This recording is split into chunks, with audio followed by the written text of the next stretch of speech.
প্রায় ২৫ বছর ধরে হাজার হাজার বাদুড়ের শব্দে মুখরিত হয়ে থাকে এলাকাটি।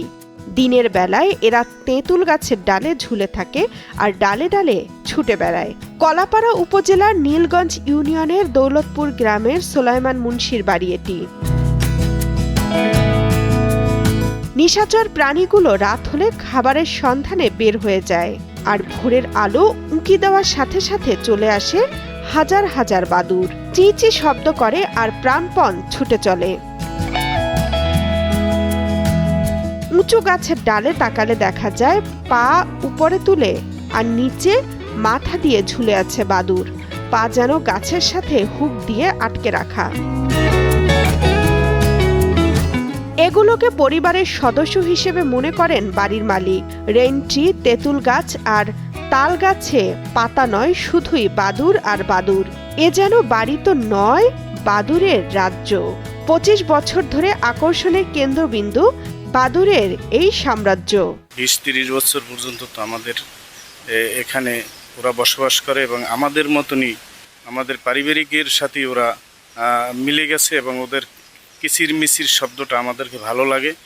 ওরা সারাদিন ওই গাছের সাথেই ঝুলে থাকে এবং সন্ধ্যাবেলা তারা খাবার সংগ্রহের জন্য চলে যায়। সারা রাত্র তারা খাবার সংগ্রহ করে আবার সকালবেলা এসে সেই গাছে তারা সেখানে থাকে এবং তারা আমাদের কোনো ক্ষতি করে না এবং মানব সমাজকেও কোনো ক্ষতি করে না। তারা খুব আমাদের সাথে বন্ধুত্ব সুলভ আচরণই করে। স্থানীয়রা আর বাড়ির পাশে প্রতিবেশীরাও অভ্যস্ত হয়ে গেছে এমন দৃশ্য দেখে।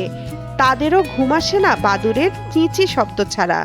বান্ডেল থাকলে প্রতি সেনমানিতে টাকা বাঁচবে। বিকাশ সেনমানি বান্ডেল কিনে জিতুন প্রতি লেনদেনে। একটা সময় বাদুড় বিরক্ত করলেও এখন বাদুড় সচরাচর চোখে না পড়ার কারণে শিক্ষার্থী সহ গ্রামের লোকজন মাঝে মাঝে বাদুড় দেখতে এ বাড়িতে ছুটে আসে।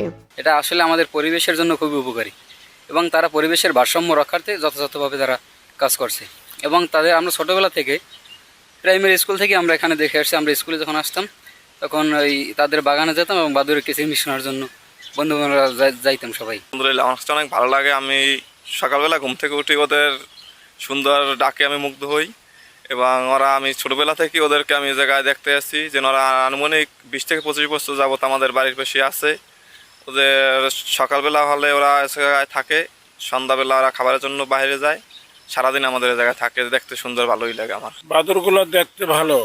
আসরের পর থেকে যে কোলাহল শুরু হয় কাছামিছি, এর থেকে আমার খুব আনন্দ লাগে। আনন্দ লাগলেও দেখা যায় বিভিন্ন গাছের ফলাফল, যেমন আমাদের বাড়িতে আছে সবেদা গাছ আছে, সবেদার ফল সুন্দর ফল, এই ফলটাও খেয়ে ফেলায়।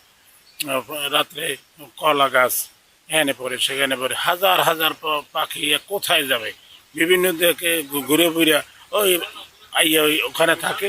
বাদুড়গুলো আমাদের কোনো ডিস্টার্ব করে না, আর আমরাও কখনো বাদুড়কে যাই ডিস্টার্ব করি না বা ঢিলাও মারি না আমরা কোনো সময় বাদুড়কে।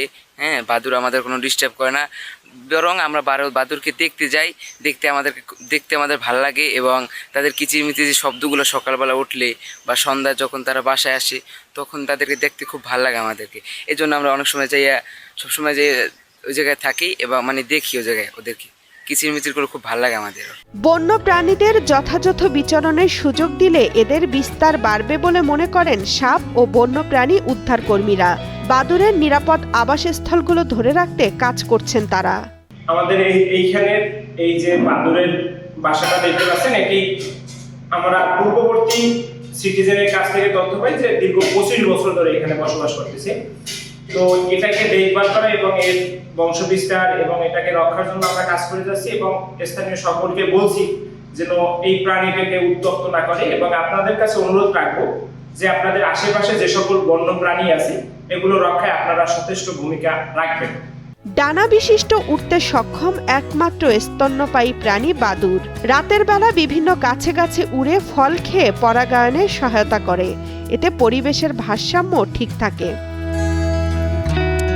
সাইদুর রহমানের পাঠানো তথ্য চিত্রে ডেস্ক রিপোর্ট, তামান্না তাহসিন খান, কালের কণ্ঠ।